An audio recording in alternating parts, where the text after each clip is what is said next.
안녕하세요. 부동산을 보는 눈 리얼아이 박감사입니다. 가계부채 관리 방안이 발표가 되는데 제가 좀 늦었죠?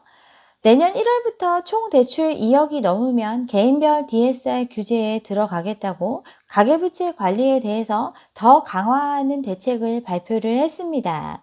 앞으로 대출받아서 집 사려면 마통 한도도 줄이고 불필요한 대출은 상환해야 한다고 기사가 나왔죠. 주택담보대출의 한도는 더 줄어들게 생겼어요. 규제지역 내에 7억 아파트 구입할 때 예전에는 2억 8천까지 대출이 되다가 최근에 2억으로 줄었죠. 근데 이마저도 1억 5천으로 대출 가능 금액은 더 축소가 됩니다. 그동안 빚내서 많이 샀는데 빚낼 수 있는 길이 막혀 버렸어요. 더 살 수 있는 사람이 줄어드는 건데 이 조치가 오히려 집값을 더 상승시킬 수 있다는 의견도 제시가 됐다고 하죠. 자금 조달이 제한되면 공급 역시 위축이 되고 이로 인해서 집값 상승이 유발될 수 있어서 부동산 시장의 변화를 지켜볼 필요가 있다고 뭘 해도 오른다고 이야기를 합니다. 가계부채 관리 충격 없이 부작용 없이 잘해보려고 하고 있는데 도대체가 관리가 안 되죠. 그래서 강화 방안을 내놨습니다. 추진 배경 보면 가계부채 관리라는 거 지금 당장 조이지 않으면 큰일 날 상황이고 거기에 코로나 사태 극복을 위해서는 실수요 지원해야 되는 문제도 있기 때문에 이러한 상충된 목표를 종합 고려해서 올해 5, 6%대로 설정을 했습니다. 가계부채 문제를 생각하면 더 쪼여야 하지만 피해를 입는 사람들이 있을 수 있으니까 그 사람들 감안해서 5, 6%대로 설정을 하고 1년 동안 그 정도만 더 해주려고 했는데 예상과 달리 사람들이 더 빚을 원했죠. 벌써 다 빌려가 버렸어요. 그나마 신용대출이나 개별 주담대는 강화를 해가지고 좀 덜 빌려갔었는데 전세, 집단대출, 정책 모기지 뭐 이런 것들은 계속 늘어나고 있으니까 가계부채가 더 커지고 있어요. 이렇기 때문에 관리를 안 할 수가 없다고 추진 배경을 밝혔습니다. 가계대출 증가세가 무섭죠?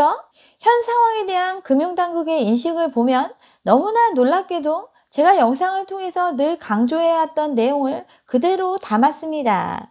가계부채 실물 경제 대비해서 너무나 많이 빌려가서 그 규모가 크고 증가 속도도 너무 빠르다고 제가 누누이 말씀드렸죠. 이런 걸 고려했을 때 우리 경제를 위협할 최대 잠재 위험 요인으로 가계부채 문제를 생각하고 있습니다. GDP 대비해서 가계부채 비중이 작년에 이미 100%를 넘어섰어요. 65에서 80%만 돼도 IMF 터졌죠. 근데 그거보다 훨씬 더 부채 규모가 커져서 작년에 이미 100%를 돌파를 했습니다. 총 수요 창출이 제약되고 자산 가격이 조정될 때 거시 건전성이 악화될 가능성이 농후하다고 상황을 인식하고 있어요. 계속 올라간 자산 가격에 맞춰서 사람들이 사줄 수 있으면 문제가 안 되는데 그렇게 하는 데는 한계가 있는 거죠. 그 한계 상황에 왔고 그렇게 되면 자산가격 조정으로 이어지는데 그럼 더 사람들은 빚 갚을 능력을 잃게 되겠죠. 증가율 또한 매우 빠른 속도로 늘어나고 있습니다. 증가세를 방치하게 되면 금융 불균형 문제는 더 심화되고 국제 신인도도 저하될 수 있죠. 증가세 방치하면 안 되는데 사실은 여지껏 방치한 거나 다름없어요. 이미 그 빚의 무서움을 알고 있는 나라들은 진즉이 DSR 같은 거 도입해서 건전성 제고를 했는데 우리나라 아직 안 하고 있었죠. 그러니 사람들이 돈 빌리는데 제약이 없었어요. 그렇게 늘어난 가계부채가 지금 심각한 문제로 대두되고 있습니다. 향후 금리가 올라가게 되면 가계부담이 확대되는 거 당연한 얘기죠. 장기간의 초저금리 상황, 그 상황 속에서 감당할 수 있는 최대치의 빚을 끌어내고 있는 상황인데 이제 긴축의 시대로 접어들고 금리가 올라갈 일만 남았어요. 그러니 이자 부담은 급증하게 될 거고 그렇게 되면 부실이 현재화될 가능성이 매우 높습니다. 여기에 경기가 급락하고 자산시장이 조정되는 등 충격이 있으면 차주의 경제적 어려움이 더 가중될 수밖에 없는 상황이고 피해를 최소화하기 위해서는 관리할 수밖에 없다고 이야기하고 있습니다. 예견이란 단어를 썼는데 불보듯 뻔한 거죠. 이러한 상황에서도 사람들이 빚내려고 하니까 그 빚을 더 엄격하게 내주겠다고 발표를 했어요. 우선적인 목표, 나라 안 망하게 하는 데 있습니다. 시스템 리스크 촉발 소지를 차단하고 금융 불균형 문제를 해소하는 걸 우선 목표로 삼고 있어요. 소득은 안 보고 자산 가격만 보고 돈 잔뜩 빌려줬는데 이거 부실화되면 은행의 리스크로 전이가 되고 그렇게 됐을 때 나라가 휘청일 수 있기 때문에 이렇게 되는 걸 막기 위해서라도 앞으로 돈 빌려주는 걸 깐깐히 하겠다고 얘기하는 거죠. 상환 능력 중심, 즉 DSR을 따져가지고 돈을 빌려주겠다고 하고 부채의 건전성을 제고하는 걸 과제로 삼았습니다. 상환 능력 중심, DSR 따지겠다고 하는 거 빚을 갚을 수 있는지 없는지를 보겠다는 뜻이죠. 자산 가격이 올라야 갚을 수 있을 만큼 돈을 빌려주는 게 아니라 그런 거 상관없이 소득으로도 감당할 수 있는 수준만큼 돈을 빌려주겠다는 뜻이죠. 여기에 가계부채의 질적 건전성 제고를 위해서 실제로 갚게 하는 걸 도입을 하죠. 분할 상환 목표치를 상향 조정하거나 분할 상환 제도를 도입을 합니다. 이자만 내고 있던 것도 원금도 내도록 실제 갚게 해서 부채의 건전성을 높여보는 걸 과제로 삼았어요. 이렇게 해서 관리하면서 실수요는 보호하는 걸 계속 하겠다고 했는데 그래도 가계부채가 계속 증가가 되면 더 강하게 조이겠다고 플랜 B를 발표를 했습니다. 대책을 발표하면서 플랜 B를 발표한 거 정말 유례없는 조치죠. 그만큼 심각하기 때문에 미리 경고를 하고 있습니다. 플랜 B 도입을 하면 실수요 보호로 지속됐던 부분에 대해서도 더 강하게 대출을 조이겠다고 발표를 했어요. 그동안 제가 주구장창 해왔던 얘기가 대책 발표 내용에 그대로 들어 있습니다. 현실 인식이 동일하죠. 결국 빚으로 거품을 읽어냈고 그 불균형이 심각하기 때문에 이걸 부작용 없이 서서히 잡겠다고 목표를 하고 있는데 그게 안 되고 있는 거죠. 그래서 빚을 갚을 수 있는 능력이 되는 만큼만 지게 하고 또 실제로 갚게 하면서 서서히 거품을 빼겠다고 지금 발표를 했어요. 아직 전세대출이나 집단대출은 실수요 대출이기 때문에 계속 해주겠다고 어거지로 유예해주고 있는데 이마저도 금방 동의할 수밖에 없습니다. 그렇기 때문에 플랜 B 도입이 기정사실화 됐다고 볼 수 있어요. 이제 각자 도생의 시대가 왔죠. 정치인들 번드르르한 말 이제 믿을 수가 없습니다. 실수요자 LTV 완화해주겠다고 여당 대표가 얘기하고 이것 때문에 집값 막 또 들썩인다고 했었는데 DSR 조기 시행되니까 이거 이제 무력화됐습니다. 완화해 나서도 자기 소득이 안 되면 빌릴 수 있는 금액의 한계가 있기 때문에 한도만큼 받을 수가 없어요.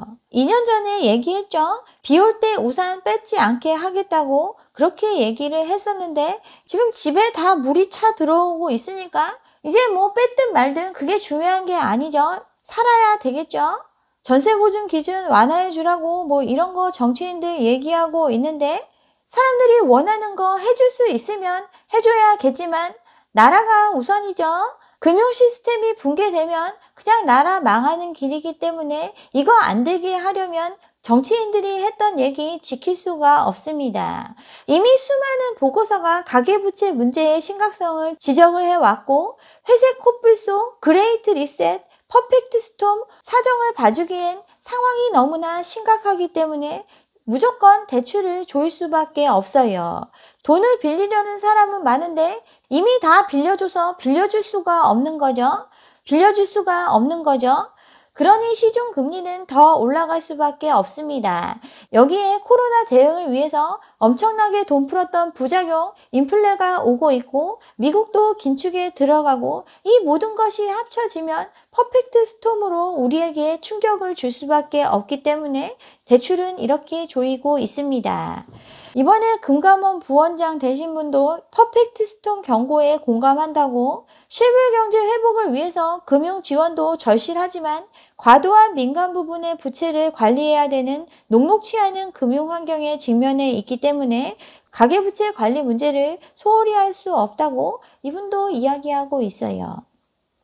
전세대출 같은 경우 실수요 대출이기 때문에 일단 이번에 빠졌는데 플랜 B에 명시되어 있죠. 대출이 더 늘어나면 플랜 B로 가겠다고 이미 입장을 명확하게 밝혔습니다. 예정된 게 아니라 수순이라고 볼 수 있어요. 대출 통제 안 되면 전세대출도 규제하겠다고 경고를 했는데 추가 대출 신청하면 이제 원금의 DSR을 반영하게 되죠.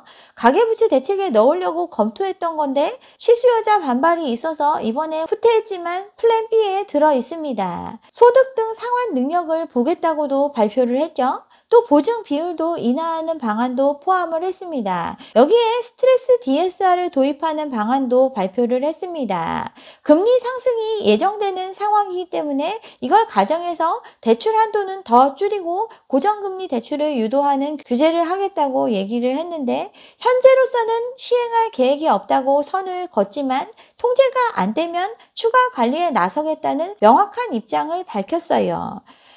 이러니 연말까지 미리 땡겨 받으려는 수요 늘어날 수밖에 없죠. 월세보다 싼 대출이자 당연히 증가할 수밖에 없습니다. 가계부채 증가세가 잦아들지 않으면 플랜 B가 도입된다고 했는데 이미 더 증가 예정이죠. 여기에 어마어마한 또 집단 대출들이 예정되어 있습니다. 수많은 입주 물량이 대기 중이죠. 그동안 분양받으면 나중에 전세 놓을 수 있다고 해서 사람들 분양받으라고 그렇게 많이 부추겼었는데 분양가의 10%만 있어도 분양받고 나머지 다 대출로 때울 수 있다고 그렇게 사람들을 꼬드겨서 분양받게 했는데 그 아파트들의 입주가 속속들이 예정되어 있습니다. 문정부 들어서 공급 물량이 역대 최고 수준이죠. 항상 공급 부족하다고 사람들이 외쳐댔는데 실제로 공급이 많이 이루어져 있고 앞으로도 계속될 예정입니다. 지금 문정부 동안 준공된 물량 수도권에만 20만 호가 넘습니다. 사람들이 그렇게 원한다는 아파트로 준공된 물량이 20만 채가 넘어요. 박근혜 정부 때 11만 호, 이명박 정부 때 13만 호밖에 안 됐는데 지금 문정부 들어서 20만 호나 지어졌습니다. 분양가 상한제 하면 공급 안 된다고 그래서 공급 부족해져서 집값 더 오른다고 했는데 인허가 물량도 28만 채가 넘고 착공된 물량도 27만 가구나 됩니다. 이 물량 역대 정부와 비교해 봤을 때 결코 적은 물량이 아닌데도 분양가 상한제 하면 공급 안 돼서 집값 더 오른다고 얘기하면서 이 물량을 폄하했어요. 아파트로만 범위를 좁히면 훨씬 더 많은 아파트가 공급이 됐습니다. 공급 부족 노래를 해서 여기에다 추가로 또 물량이 들어오죠. 신규 공공택지도 어마어마하게 기다리고 있어요. 5만 4천 제곱미터 정도 되는데 노무현 정부 때 4만, 이명박 정부 때 3만, 훨씬 더 많은 물량을 추진하고 있습니다. 9만 가구가 더 수도권에 들어왔는데 새 아파트는 부족하다고 하면서 공급 부족 노래의 결과 3기 신도시 추진까지 예정되어 있어서 공급은 넘쳐날 수밖에 없는 상황이에요. 계속 올랐다는 시장 때문에 분양가도 고공행진했죠. 소득 대비 감당하기 어려운 분양가이지만 대출을 받아서 메꿀 수 있다라는 희망을 품고 사람들이 덜컥덜컥 집을 분양받았습니다. 가격이 오른다니까 다 샀죠. 빚내서 비용을 부담을 해야 되는데 이 대출을 낼 길이 없어요. 이런 물량들 다 전세로 나올 수밖에 없다고 제가 다른 영상을 통해서 말씀을 드렸는데 전세금 받아서 이 부족한 자금 충당하면 결국 대출 70% 받는 것과 다름이 없습니다. 실제로 입주하는 사람들 대출 금액은 축소가 됐지만 여전히 대출을 받을 거니까 이러한 대출만 해줘도 내년 목표한 4% 훌쩍 달성할 수 있어요. 금방 채워집니다. 그러면 또 대출이 잠기겠죠. 신용대출, 전세대출, 집단대출 이것만으로도 4% 금방 채울 수 있습니다. 그런데 물량은 계속 나오고 있어요. 수도권에 9만 가구 풀리죠. 역대 두 번째 물량입니다. 대출은 잠기는데 앞으로 3달 동안 수도권에서만 9만 가구 이상의 아파트가 분양될 예정입니다. 새로 분양하는 단지들 언감생신 중도금 대출 바랄 수 있을까요? 이미 분양한 단지들 대출해주기도 모자란 돈인데 앞으로 분양하는 단지들 대출 아예 어렵습니다. 서울은 17개 단지에서 2만 가구 넘게 공급이 되고 경기도에서도 5만 가구 넘게 풀립니다. GTX 호재, 온갖 호재를 가지고 저 멀리 서울에서 떨어진 집을 비싸게 팔아 제꼈는데 그러한 집들이 또 5만 채가 넘게 분양하고 있어요. 인천도 엄청나게 띄웠는데 인천에서도 또 15,000가구 물량이 분양 예정입니다. 인근 시세 대비 로또라고 계속 얘기하면서 팔았는데 대출의 조이기 이전부터 파는데 애를 먹고 있죠. 판교의 테라스 292가구 모집에 9만 명이 몰려서 돈 있는 사람 많다고 그렇게 떠들어댔는데 이거 미계약이 엄청나게 나왔죠. 그래서 미계약 줍줍 또 현금 부자가 다 주워간다고 했는데 예비 순번 300번대까지 가서야 겨우 다 팔렸습니다. 받기만 하면 당장 5억 번다는 이 물량도 가까스로 팔린 상황이에요. 청약 로또 경쟁률 뚫었는데 대출 장벽에 사람들이 난리가 났죠.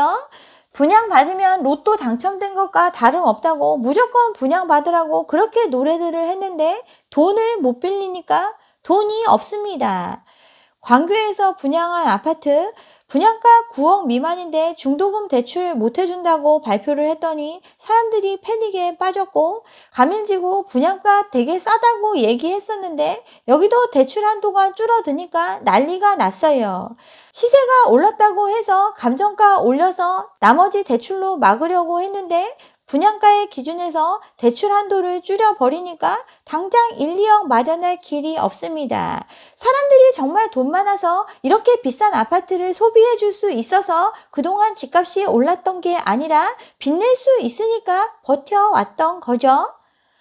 대출 받으려고 은행에서 밤샘 대기하고 지금 난리가 났죠. 세종시 국회 이전한다 온갖 걸로 띄우면서 집값 띄워놨는데 분양가 대비해서 잔금 납부해야 되는 사람들이 돈이 없어가지고 난리가 났습니다. 검단, 인천 그렇게 많이 띄웠는데 중도금 집단대출 막혀가지고 지금 사람들 난리가 났죠.